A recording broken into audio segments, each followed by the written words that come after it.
Welcome back to the Real News Network. I'm Sharmini Perez coming to you from Baltimore.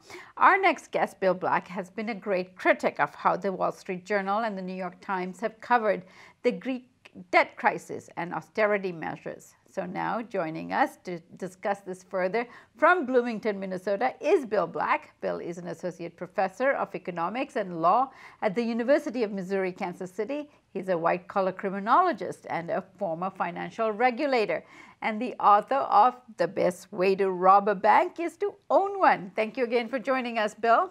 Thank you. So, Bill, you are peeved with the way the Wall Street Journal and the New York Times have been covering Greece and the plight of Greek people. But what were your thoughts as the election was unfolding? So it was basically the coverage was so bad that it would be really hard to figure out why the Greek people would so strongly repudiate the parties in Greece that gave in to German demands that they adopt austerity. And so the columns read like, well, you know, what are these ungrateful Greeks doing? Maybe growth hasn't been robust, but it's made possible by austerity. And exactly the opposite is true.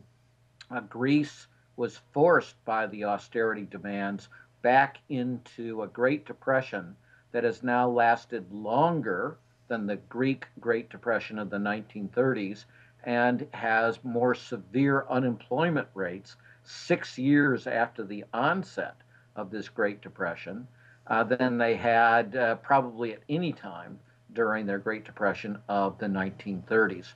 And Greece is not alone in this. Italy and Spain are also at Great Depression levels of unemployment.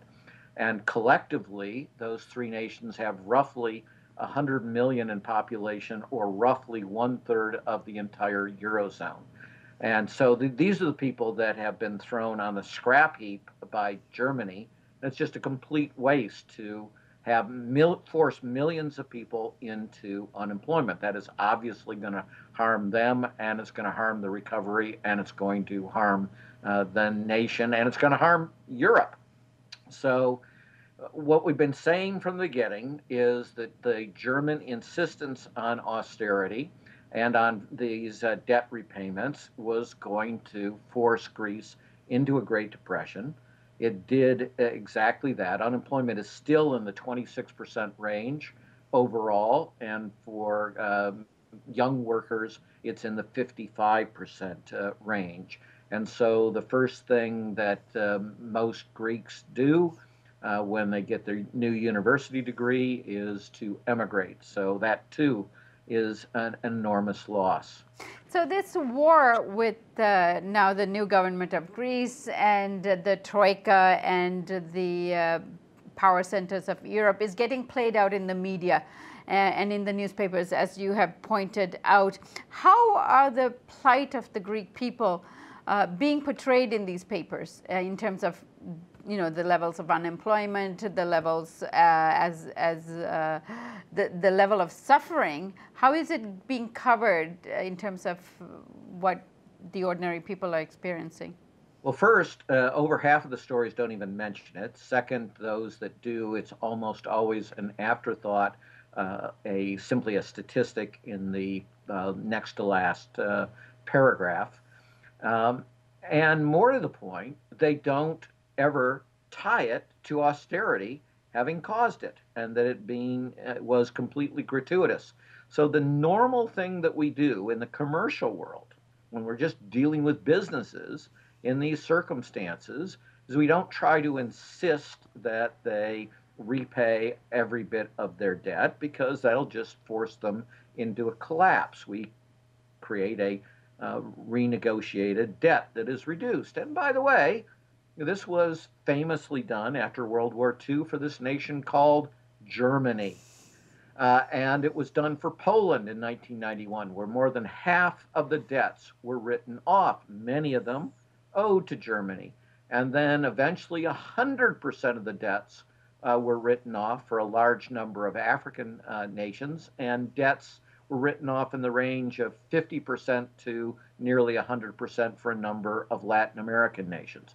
But in the case of the Greeks, the Germans are now insisting that they pay 100 cents on the dollar or euro in this case, when that is not possible and it will cause a catastrophe. And the real remarkable thing is, of course, we've seen this pattern before in the 1990s when the Washington Consensus and its insistence on austerity caused the lost decade in Latin America, financial crises in many nations in Latin America, very weak growth, rolling recessions, and such. And it led to the election of now over a dozen controlling officials through democratic processes in Latin America who were elected on platforms saying that they were going to oppose austerity. And we've been saying, this has got to break out in Europe eventually, and Greece is the first place that has done so, and that's what's really scaring. That it'll have a ripple effect in Europe, and more progressive governments might get elected, as in Spain. Polls are showing that Podemos is, like SYRIZA, taking a lead in the polls. Yes, and it was only created about a year ago. So that is an astonishing surge in popularity, and the Spanish will be greatly encouraged by what they've seen in Greece. And there's also the possibility in Portugal to get similar results. Italy is more complex, but you're going to see parties that strongly oppose austerity, and you're going to see it in France as well. Now, Europe's more complicated than Latin America in that many of the strong opponents to austerity in Europe are actually right-wing parties. Explain that. Well, they don't like basically the fact that their governments have been turned over to the Germans. And yeah, of course, what you have to remember is that most of the nations of Europe were occupied by Germany. And they do not have good memories of being occupied by Germany. And now Germany doesn't have to send an army. It just used the Bond vigilantes as its shock troops, the Schwerpunkt, to produce a disaster in much of Europe. And now German diktats have ruled most of Europe for roughly 5 to 6 years. But that looks like it's going to continue unless there is a break led by folks like SYRIZA. That German hegemony over the European Union seems to be unshakable absent that kind of resistance. And what do you think of the SYRIZA government's collision course with Europe right now? How do you think it's going to play out? Well, first, nobody knows, and we shouldn't pretend that we know.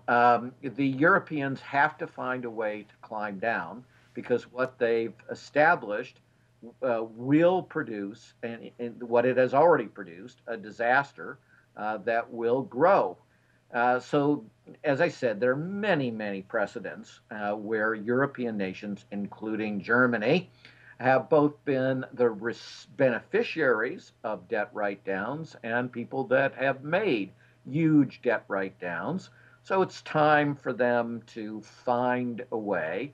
Politically, of course, they're saying they're not going to do it, and that's exactly what you would expect going into negotiations. SYRIZA is, I think, doing exactly the right thing. It's being basically calm and saying, well, this is what we're going to attempt to achieve. And we'll see whether Europe basically recovers its spine and says to the Germans, no, sorry, you're one nation. You don't get to dictate everything that happens in Europe. Bill, thank you so much for joining us today. Thank you, and Greek Blue. And thank you for joining us on the Real News Network.